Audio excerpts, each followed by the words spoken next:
But because I'm a black man first, it's personal. And as the brother Jamil also said, that's something we experience every day. Have to learn when you watch the events that are taking place, what is it that you feel is being missed? What is it we're not understanding?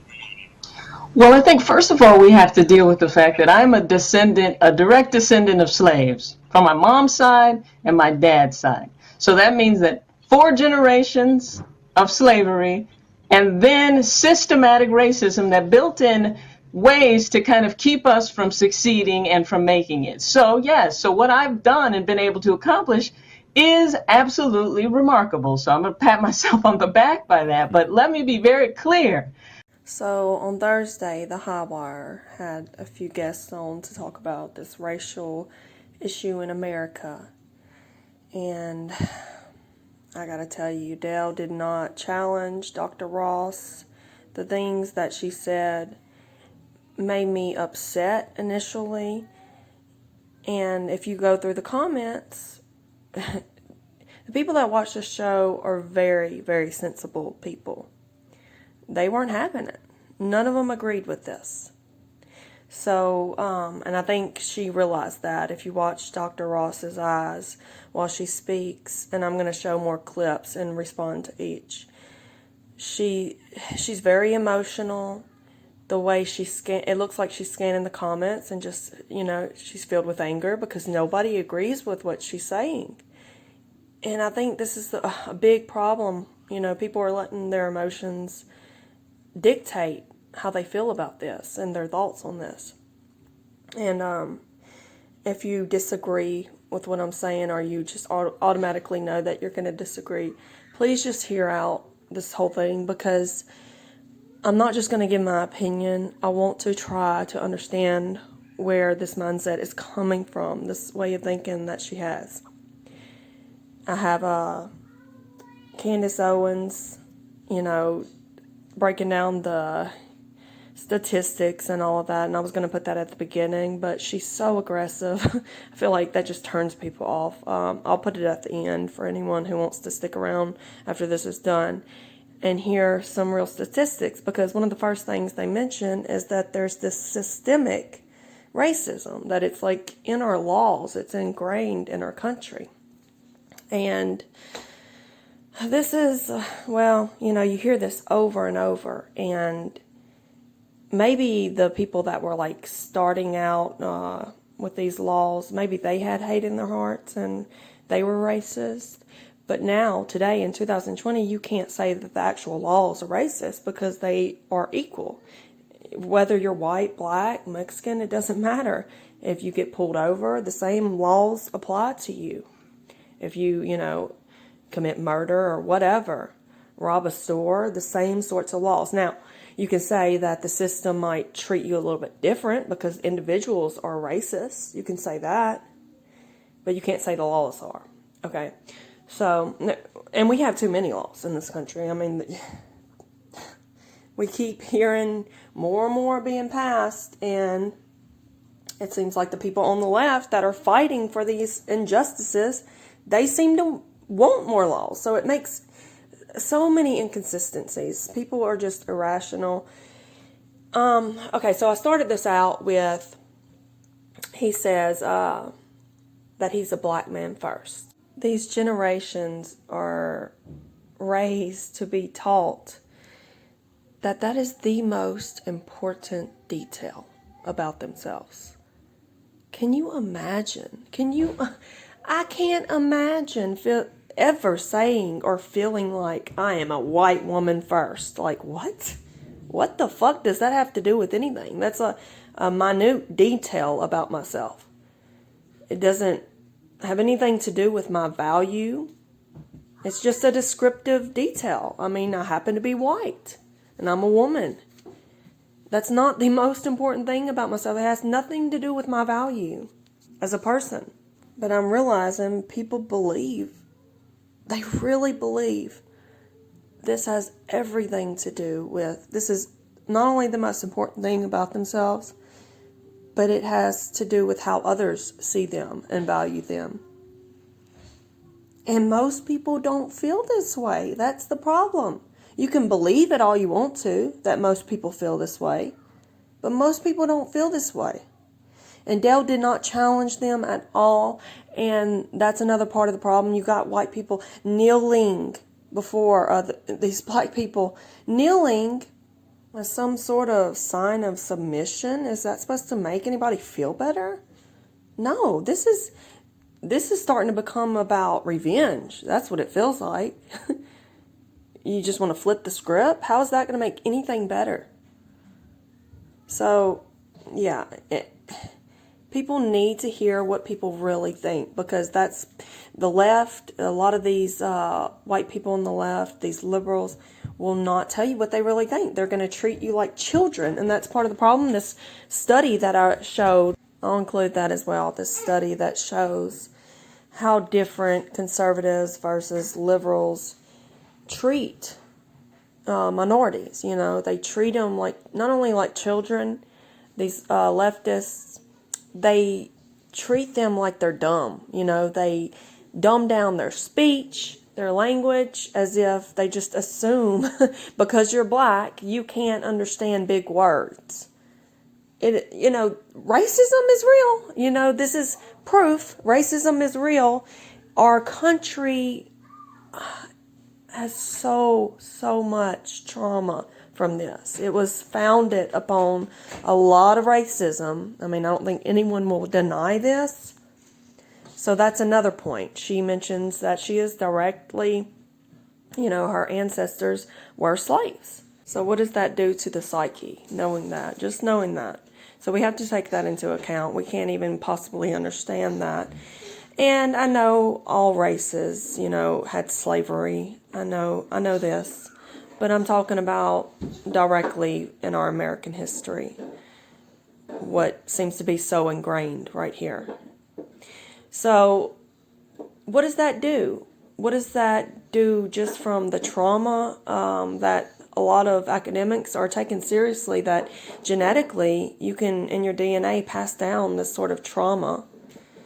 And whether that is or isn't possible, you still have the real, very real possibility of being raised by, you know, parents who have been traumatized, or maybe it's a broken home setting. It's you deal with traumatic experiences growing up, and then these cycles continue. This is something that affects every color of people. We see this in the trailer parks of white folks. We see this everywhere, you know. If things are bad, if the home is broken, if daddy's gone, if you're neglected, abused, molested, just a wide variety of things can happen to you, and it can affect you. It can really affect you during your childhood, and then when you become an adult and have kids, maybe you inflict the same sorts of pain on them.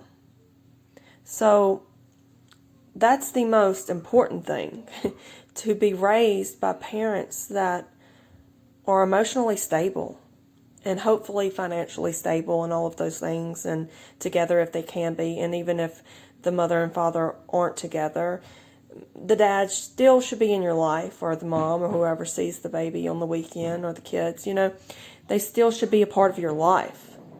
That's what sets you up for a promising future. That's real privilege. So I'm going off on a bit of a tangent, but basically, if you are raised by someone who dealt with abuse or was a slave, and then maybe that's your grandparents, you know, things will be passed on through the generations. And somewhere along the way, people have to be strong and break these cycles. That's the only way any healing is going to happen. The cycles have to be broken, and you have to do better when you raise your children, whether that's as a single parent or whatever. So basically, my point is, you know, having grandparents who dealt with this sort of trauma, it's just, we have to acknowledge that this puts them somewhat behind. You know, they're starting the race a little further back in the distance. It's not fair. No, it's not fair. But this is, you know, I'm talking about more on how people are raised and how they deal with these things. It sets them back. Of course it does. Of course. But this has nothing to do with systemic racism. That's another topic entirely. And so when people talk about these sorts of issues not being addressed, well, they're not. I never hear anybody talking about these things. How people have to heal themselves. How, it's mainly broken homes and not having a father that sets you up for failure, because people can hate you all they want. And I'm not saying it doesn't affect you at all when people are racist towards you. But if you have love and a good stable home that you grow up in, that's not going to affect you. Look at Dr. Rachel Ross. She went to medical school. It was being raised right that made that mostly possible. That my parents spent a lot of time training me training me so that when I was in front of white people and with my white friends, that white friends were comfortable with me being there. And I think what you're seeing now is finally we're just saying, we want to be who we want to be. We don't want it to be so that we have to make you guys comfortable in our situation. We're here. We built the country, and we deserve a little respect around it. Now, that murder and the lynching that we saw publicly where this cop chokes out a black man, let me tell you something. When I see that, I see my uncle. I see my dad, I see my cousin, I see my brothers, I see my nephews. So it's a very emotional experience for me, because when I see dark-complected people, I see myself.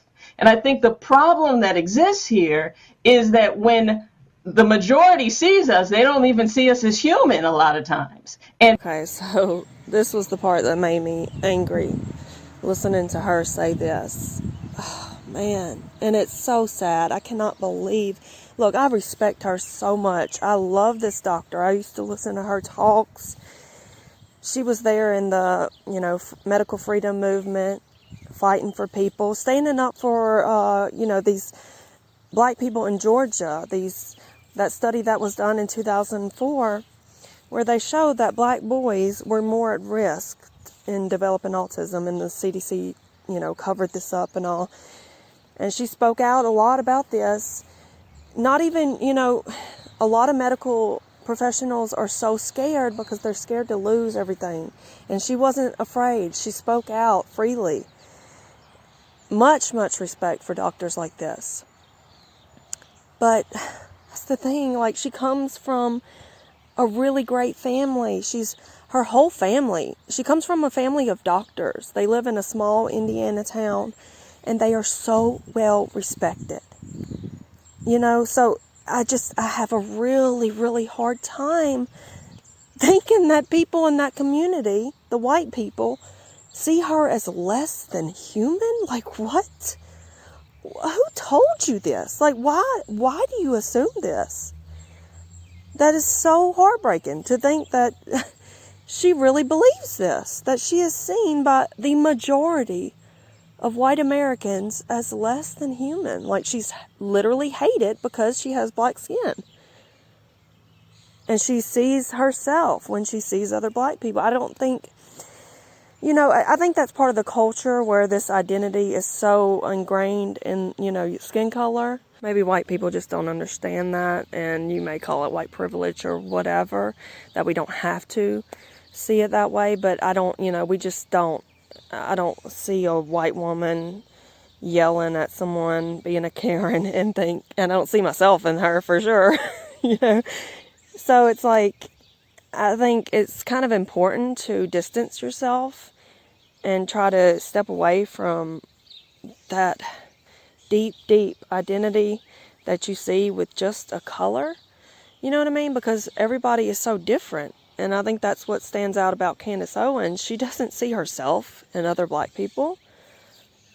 She shares a skin color and a culture, sure, and it can be a beautiful thing, and it can be a hindrance, you know what I mean? So I think that's part of the culture. It's respectable, and it is what it is, but you can't let that hold you back as well. So, yeah, like I was saying, she comes from a family of doctors, very well respected, so I can't believe she would say that. And to say that her mom spent time raising her, teaching her to basically act white. Like, what? I would be so disappointed in her if I was her mother. Like, what are you talking about? I taught you morals. I taught you respect. I taught you how to be a good human. You know what I mean? Like, I didn't teach you how to be white. Now I'm speaking for her mother. Maybe she did, but like, what is it that you feel like you want to do that you can't do in front of white people that would make them uncomfortable? You're a good person. Let that be enough. Act natural as much as you want to. Yeah, that comment really got to me because I really don't think her mom raised her to learn how to not scare black people. She taught her manners and such. When you come from a good family, those are the things you learn. Like, what? So yeah, in my comment, I did say, you're privileged enough to come from a good family because that is what gives you a leg up in the world. I cannot tell you how many white people grew up in broken homes without any confidence, and because of that, they didn't feel like people were being racist towards them, and they still didn't succeed in life. Why do you think that fucking is? Because they didn't have good parents. They didn't have confidence. So that's what gives you privilege. And yes, money helps. Poverty seems to just be a stepping stone and, not succeeding. It seems to be, in these broken homes and these traumatic situations, you always seem to see poverty at the same time. And a lot of people will say this is a class thing, and a lot of it is. I can tell you when I'm driving an old beater, and I have like a old little 97, I think. The year is really old on this Cavalier. And when I'm driving that, I'll get pulled over a lot quicker than when I'm driving my new car. As a matter of fact, the other day I was speeding past the cop, and he stopped and turned around, and then for whatever reason, he decided to just leave me alone. He didn't come get me. And I can tell you, if I was in the old beater, I would have got pulled over. And it plays out over and over again, even from the idea that we would keep posting that video over and over again. No respect for his family, no respect for his descendants. People are putting it on their social media like, look, I'm down for the cause. I'm posting this video. But it starts before that. It starts with speaking up. It starts with teaching people around you. It starts with teaching your kids not to have the same biases that you do. Because even that young lady who wrote that message to you, she's oblivious to the fact that she has enjoyed white privilege, and it gives her a leg up, and it keeps us in the mud sometimes. So I say, when people are asking, what can I do? What can I do? Speak up. Teach your kids. Understand that there is something that exists as white privilege, because when I walk into the store, or when I walk into the interview, or when a patient comes in my room and they see me and they see my brown skin, they have already put a lot of stuff behind that. And that's not something you should be ashamed of, that you feel that way, but you should acknowledge it, and you should try to do better, and you should try to teach people to do better. You should try to understand that we've got families just like everybody else, that we cry and we bleed just like everybody else, and we mourn when we lose family members. Okay, so to that I would say, how do you know this? How can you be so sure of this? You believe this. Dr. Ross, you believe this. You walk into the examination room and you see a white patient and you really believe. So it makes it true. I can tell you it's probably not, at least like 70% of the time, it is probably not true. And you're saying teach your kids to not have the same biases. We are. Like, what are you talking about? You're living in a different reality than us. And I know I said I'm going to try to understand where she's coming from. I'm getting there. But we're living in such different realities. Like, this is not the reality of our world. I can tell you that for a fact. When I was growing up, I would have never went to my parents and said that I liked a little black boy, because the racial tension was still there everywhere. And now my daughter, who's 13, has already nonchalantly mentioned that she's, likes a black boy or has dated one. And nobody cares. Nobody cares today, because we're not raising our children like this. We're not raising them to see color and for it to be as significant as you think it is. But, this also shows that while I was growing up, things were a little more racist, and while my parents were growing up, even more so, and then, so on and so forth. So we're just now getting to a point in 2020 where we're recovering from this as a nation. And I would say our children's generation, it would just keep getting better, but that's another problem. The people that are saying all this, they don't see that. They don't see it getting better because they're not living these realities. They're being told that it's getting worse, and they're being told they have to teach their children to, not put on a ball cap when they're in the car, or, they might get shot by a cop, they may get pulled over, to not do this or that, or that so many people are looking at them and judging them, and they just have to cope with this. Imagine being raised thinking this. I'd imagine it would bring you down a little bit if I were raised to think that everybody hated me because I was white. And like I said, if you have a good family, if you have a good, stable, foundation of love and faith and God, and you have all these really great things to hold on to, confidence, that wouldn't bother you as much. But still, knowing that, it's like, why does everybody hate me so much? You know what I mean? And then you end up doubting yourself. You end up going to a job interview thinking, well, probably not going to get this job because look, the guy interviewing me is white, and of course he hates me because of my skin color. And so you might talk a little different, or you might not be as confident in the interview. You see what I'm saying? So it's like, in a sense, this is just hurting people. Not in a sense, it really is. It's hurting people. All you can really do is try to come out on top. And yeah, sure, acknowledge that there are still people that are racist. Like I said, it wasn't that long ago. Of course, there are still people that are racist, but I don't think it's as many as you think it is. And so what is acknowledging that's going to help anyone? By saying I have a white privilege that I have never, ever seen play out in real life. In the Army, it was called the good old boy system. If you knew people, if you went out to the colonel's cabin on the weekend and had a beer, of course you were more likely to get a job that several other people put in for.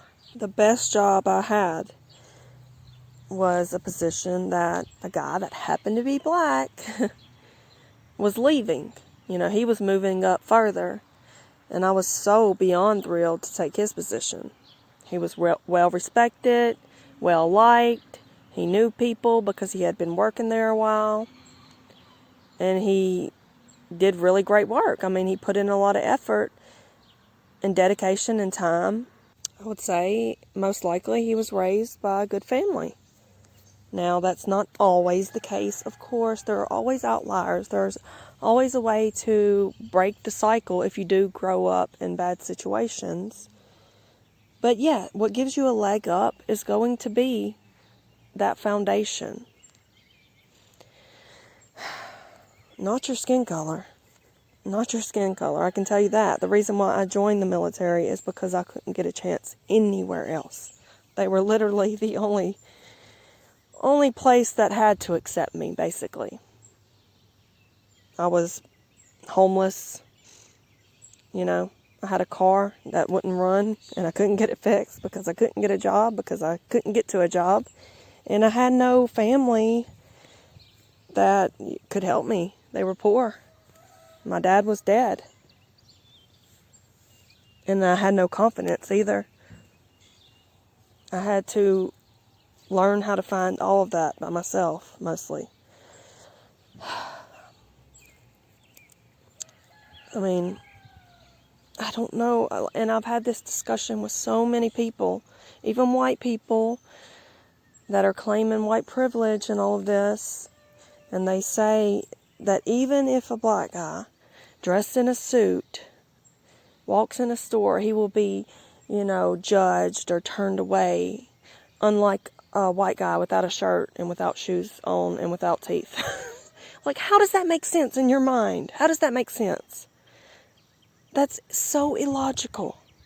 That is so illogical. Most people, the majority of people, are looking at how well put together you are, and they are judging you on that. And that's not even that great of a, it's a truth, but that's not so great to know that you're being judged if you're poor. You know what I mean? If you don't have nice clothes, if you don't have a nice car, if you don't have a nice house, but it's the truth. You're treated differently. I know this. I've experienced it. You're treated differently. And maybe I can't understand this because I've grown up in the South and I've seen real racism. I think a lot of these liberal cities like New York and, where you see Karen telling this black guy that she's going to call the police because he's black, or tell him that he's black. Like, there's a different sort of racism that going on there, where they really think in their minds that these people are less than them, but they won't say it out loud. They're just fake as fuck, basically. You know what I mean? And they're just pandering all the time. What I see is people that really have went through this evolution, black and white people. So, and it's just, it continues to get better. Like I said, it's not all the way there. We're not there yet, but it continues to get better, and most people aren't like that. So, yeah, maybe Karen does have white privilege in New York City. Maybe she does. Maybe that's why I can't understand it. And people will say you're just making the cycle continue and continue by teaching your children that this is happening and that they have to grow up in a world where they're hated and they are going to lose opportunities because of their skin color. You can say that, but I honestly don't believe that. I think things will keep improving in spite of all of this racism because it's not the majority. That's why it will keep improving.